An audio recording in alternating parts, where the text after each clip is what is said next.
Hello everyone. তো আজকে তোমাদেরকে শেখানো হবে কিভাবে রিফিলিং করতে হয়। এটা আমার মোটামুটি 1.5 মান্থের মতন হয়ে গেছে, তারপর আমি রিফিলিং করছি। তো ফার্স্টে একটা ড্রিলার মেশিনের সাহায্যে নেল পেইন্টটাকে আমি ভালোভাবে উঠিয়ে নিচ্ছি। তো তোমাদেরকে একটা করে দেখানো হচ্ছে। দেখো, ভালোভাবে আমি পেইন্টটাকে উঠিয়ে নিচ্ছি, কেন কি আমি পেইন্টটা চেঞ্জ করব। তো আরেকটা করে দেখানো হচ্ছে তোমাদেরকে। এখানে আমি ড্রাই ফ্লাওয়ারের কাজ করেছিলাম, তো সেগুলো ভালোভাবে রিমুভ করতে হবে, না হলে যখন অন্য পেইন্ট করব তখন কিন্তু ওটা বোঝা যাবে। তাই ভালোভাবে ক্লিন করে নিতে হবে। এরপর নেলসগুলোকে আমি ছোট ছোট করে কেটে নিচ্ছি, কারণ অনেকটাই বেড়ে গেছিলো।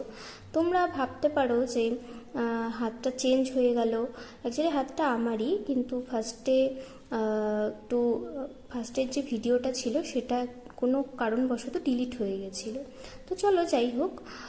তারপর একটা কিউটিক্যাল পুশার দিয়ে পুশ করে নিলাম কিউটিক্যাল পোর্শনটা। তারপর দেখো, আমি আবার ড্রিলার দিয়ে কিউটিক্যাল জায়গাটা একটু ক্লিন করে নিচ্ছি। এটা অপশনাল, এটা তোমরা চাইলে স্কিপও করতে পারো। তারপর আমি এখন একটা কিউটিক্যাল কাটার নেব। কিউটিক্যাল কাটার দিয়ে সেই কিউটিক্যাল এরিয়াটাকে কাট করে নিব। দেখো, এই যে কিউটিক্যাল কাটার দিয়ে আমি কিউটিক্যাল এরিয়াটাকে কাট করে নিচ্ছি। এই জিনিসগুলো খুব সাবধানে করবে, ক্লায়েন্টের হাতে জানি ব্লিডিং না হয়ে যায়। অনেক সময় বিগিনার্সদের এই সব প্রবলেমগুলো হয়, অনেক সময় স্কিনে লেগে যায়, তখন কিন্তু ব্লিডিং হয় ক্লায়েন্টসদের।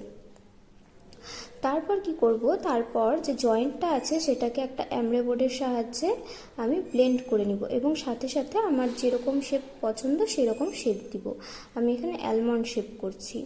তো দুই দিক থেকে সমানভাবে স্ট্রোক দিতে থাকবো, দিতে দিতে একটা রাউন্ড শেপ আকারে ধারণ করবে। দেখো, রাউন্ডের মতন অনেকটা হয়ে গেছে। তারপর আস্তে আস্তে অ্যালমন্ড বাদামের মতন শেপ নিয়ে নিবে।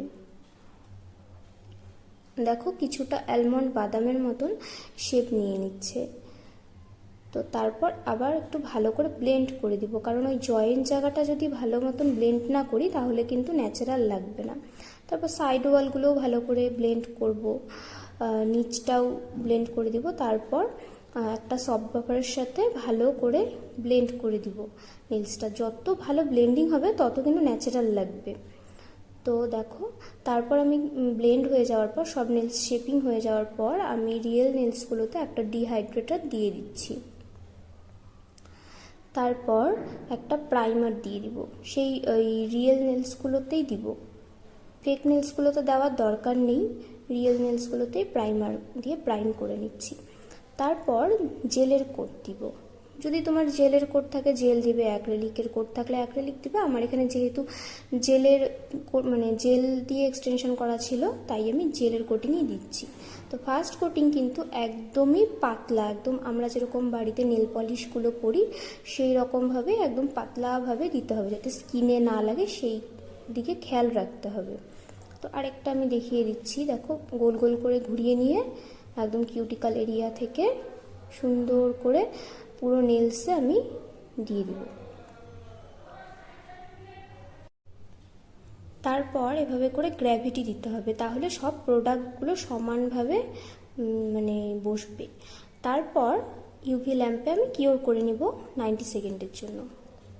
তারপর সেকেন্ড লেয়ারের পালা। সেকেন্ড লেয়ারটা একটু মোটা হবে। দেখো, আমি মোটা করে বিট নিয়েছি, দিয়ে আবার কিউটিক্যাল থেকে একটু আগে গোল গোল করে ঘুরিয়ে নিয়ে বিটটাকে বসিয়ে নিয়ে তারপর আবার কিউটিক্যাল থেকে টেনে নিচ্ছি। তো যাই হোক, এভাবে করে প্রত্যেকটা নেলস আবার করে নিতে হবে সেকেন্ড লেয়ার, অর্থাৎ সেকেন্ড কোটিং করে নিব। তারপর আবার সেমভাবে গ্র্যাভিটি দিতে হবে, দিয়ে তারপর আবার ল্যাম্পে দিয়ে কিওর করে নিতে হবে। তারপর আমি দেখো একটা টিস্যু দিয়ে একটু অ্যাসেটন দিয়ে আমি মুছে নিলাম। তারপর এমরে বোর্ডের সাহায্যে ওই শাইনটাকে আবার রিমুভ করতে হবে ভালো করে। তারপর সাইডগুলো একটু ঘষে নিচ্ছি, যদি সাইডে কোনো প্রোডাক্ট থাকে সেটাও জানি চলে যায়, কেন কি ওগুলো থাকলে কিন্তু পরে পেইন্ট করলে অসুবিধে হয়, দেখতেও খারাপ লাগে তখন। তারপর একটা হার্ড পেপারের সাহায্যে আমি আর একটু ভালোভাবে ব্লেন্ডিং করে নিলাম, তাহলে একদম সমান হয়ে যায়। তারপর আবার আমি মুছে নিলাম। দেখো, এটা হচ্ছে ফাইনাল লুক।